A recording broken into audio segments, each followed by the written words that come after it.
after 9 months of a brutal killing machine being launched against the defenseless population in Gaza. The humanitarian situation is catastrophic. World Food Programme Executive Director Cindy McCain stated, and I quote, "People in Gaza are starving to death.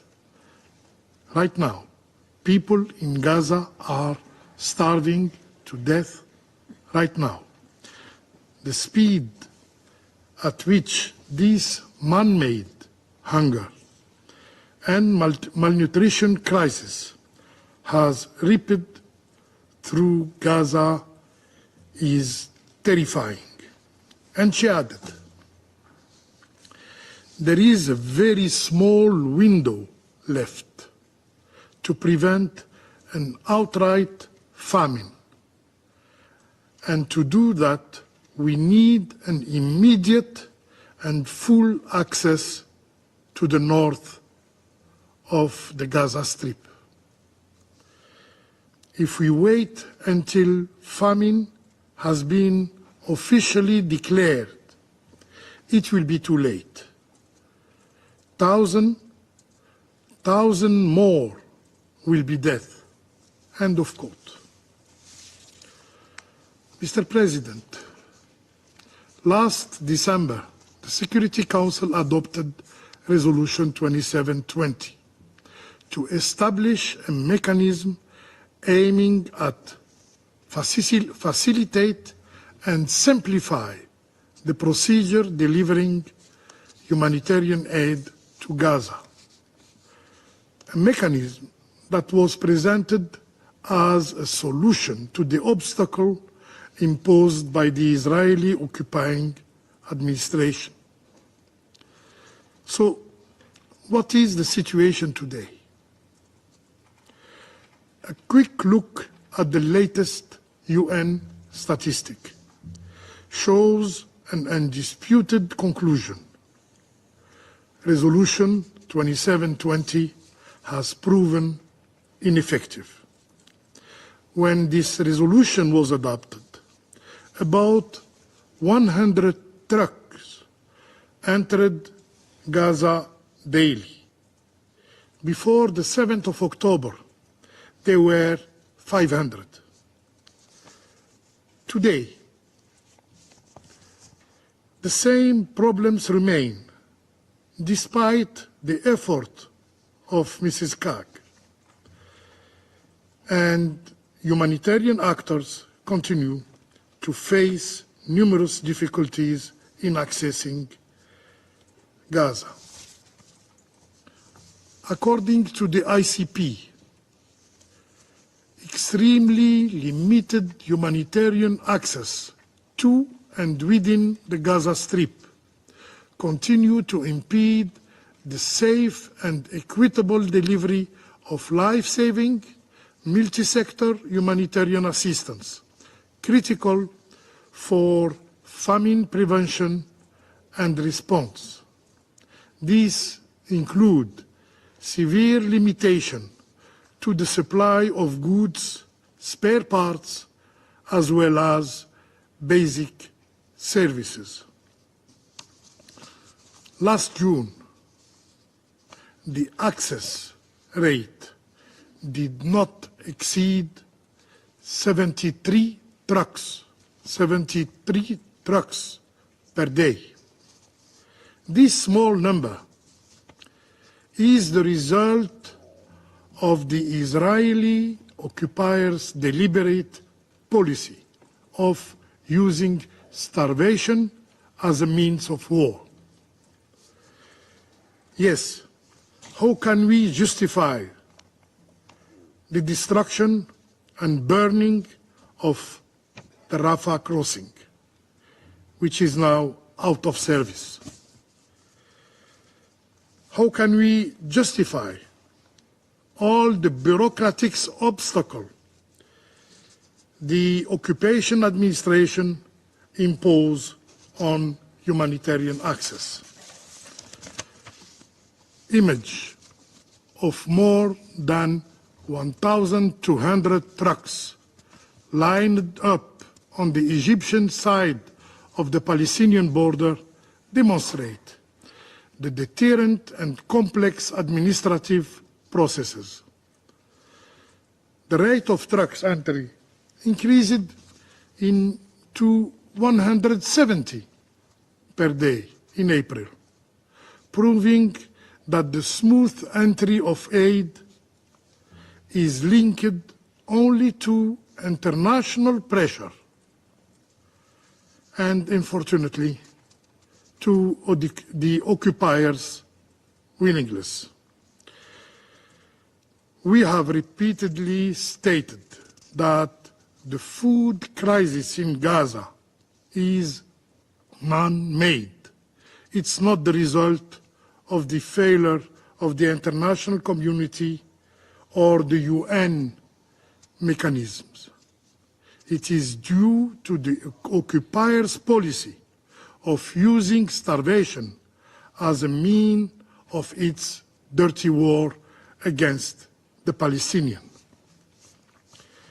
Mr. President, today, distribution of humanitarian aid remains a major concern. UNRWA, the backbone of humanitarian action in Gaza, is prevented to operate throughout the Gaza Strip. It is unacceptable that even the OIOS report and Madame Colonna's report, UNRWA continues to be subject to attacks. We noticed that UNRWA was almost absent from the briefing we have heard today. Also, no provision related to its role in the effort of distribution and reconstruction in Gaza was mentioned.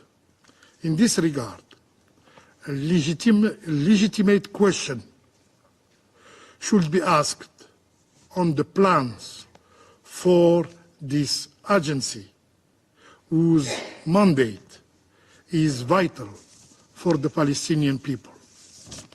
For us, UNRWA is irrepressible, and the choice of NGOs to take on its task has proven ineffective. Furthermore, security issues related to distribution are to be expected. The Israeli occupying force systematically attacks the police, the Palestinian local police, during aid deliveries. And today, no one takes the risk of escorting aid convoys because they will be targeted by the occupying power.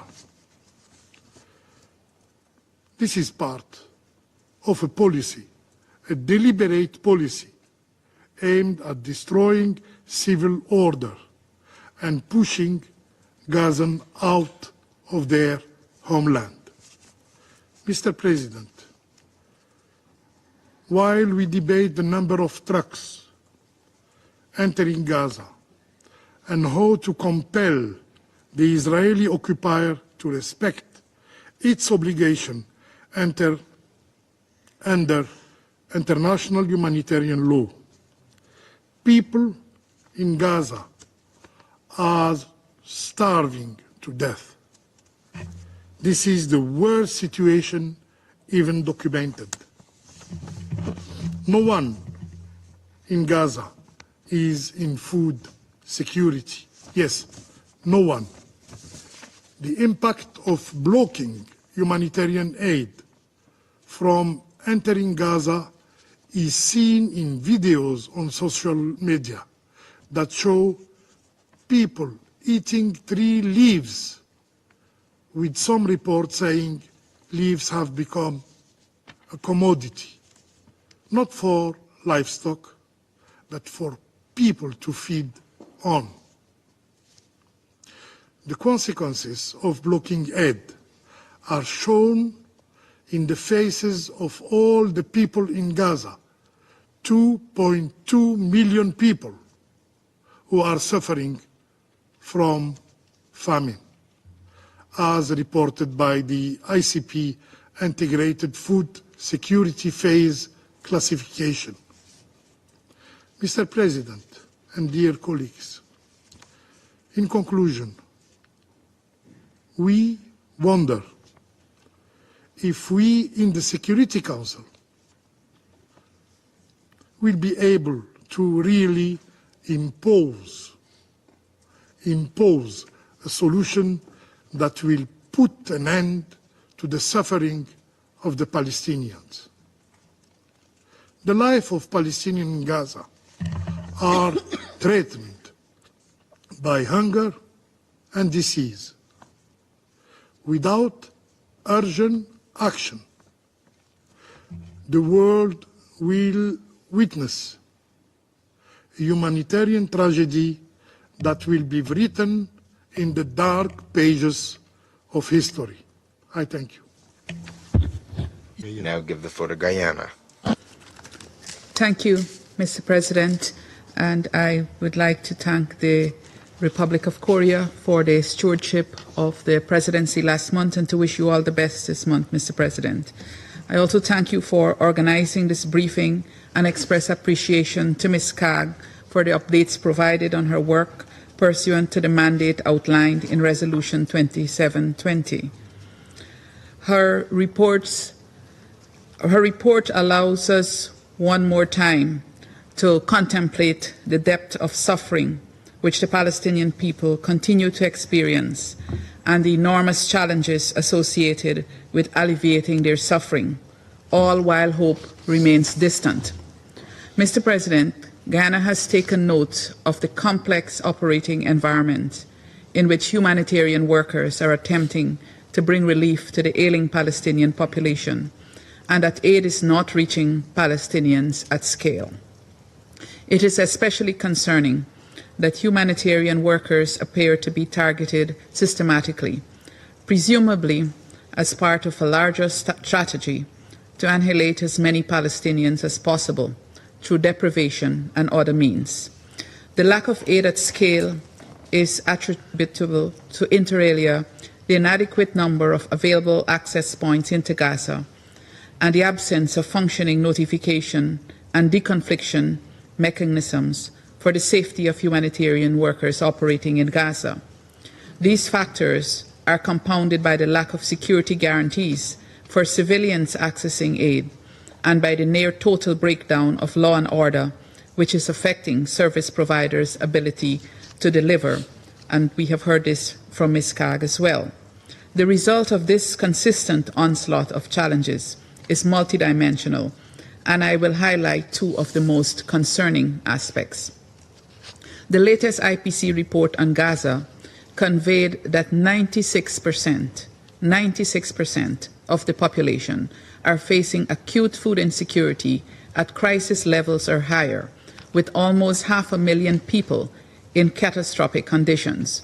Guyana has also taken note that at least 557,000 women in Gaza are facing severe food insecurity, with mothers and adult women in a more precarious situation, since they often prioritize feeding others and report greater difficulty in accessing food compared to men. It has been observed that when humanitarian access has improved, it has contributed to modest improvements in food security indicators and improvements in the diets of children. This reinforces the critical link between sufficient access and improvements in the humanitarian situation. The collapse of the health system, as pointed out by Ms. Kag, is another appalling consequence of concern. According to the World Health Organization, evacuation orders, deteriorating security conditions, and population displacement are affecting healthcare provision. Fuel shortages and shortages of medicines and health supplies in Gaza Strip hospitals are hindering the delivery of life-saving medical care. Together with the unavailability of water, sanitation and hygiene services, these circumstances have led to, inter alia, a rise in infectious diseases and deaths due to simple injuries and chronic diseases. Mr. President, against this background, Guyana reiterates three important calls. First, there must be increased humanitarian access into Gaza. The number of crossings into Gaza is too limited, thus hindering the supply of humanitarian aid. In keeping with its international legal obligations, Israel must facilitate this. Guyana recalls the orders issued by the International Court of Justice on 26th of January, 28th of March, and 24th May.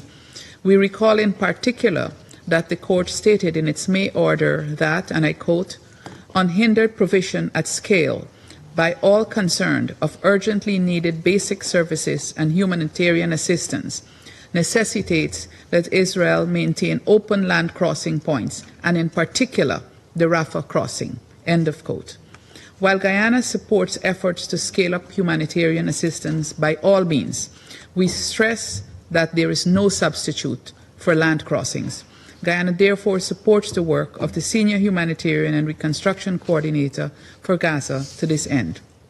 Second, Guyana calls on the parties to ensure the safety of humanitarian personnel operating in Gaza. An unprecedented number of humanitarian workers have been casualties of this war. This is principally due to non-compliance with international humanitarian law, which dictates the proper functioning of deconfliction and notification mechanisms to facilitate the safe movement of humanitarian workers. Guyana recalls the recent adoption by this Council of Resolution 2730 on the security of humanitarian and UN personnel, and calls on the parties to fully comply with the provisions of this resolution. Third, Guyana demands an immediate ceasefire and an end to this war, which has claimed the lives of nearly 40,000 civilians in the Gaza Strip. After nearly 9 months of unrelenting war, the devastation is catastrophic and grows worse every day. This must stop, and Palestinians must be able to rebuild their lives. This is a critical factor. Further, the international community must facilitate the rebuilding of Gaza. This is a critical factor in advancing the two-state solution. To this end, Guyana recognizes and supports the mandate of Ms. Kaag, as outlined in Resolution 2720. We stress the importance of cooperation from all parties for the successful implementation of this resolution. We also stress UNRWA's critical role in any reconstruction effort in Gaza, owing to its decades of experience providing services to Palestinians in the territory. Mr. President, in closing, this Council must never get accustomed or immune to the reports of pain and suffering of the Palestinian people, especially when news cycles move on to different issues and the eyes on the Council gaze elsewhere. Our hunger to act must never diminish. I therefore conclude by reiterating Guyana's commitment to working with this Council to bring this war to a swift end so that civilians can experience relief and the reconstruction of Gaza can commence in earnest. I thank you. Do you want to watch more videos like this one? If yes, subscribe to our channel and press the bell icon next to it. We have decided to bring videos on something nobody talks about: African politics, economy, and increasing power. Thanks for watching, and until the next video, stay tuned. Tell us what you think in the comment section. Like and share the video, and subscribe so that you don't miss any of our African videos. It's the best way to support us.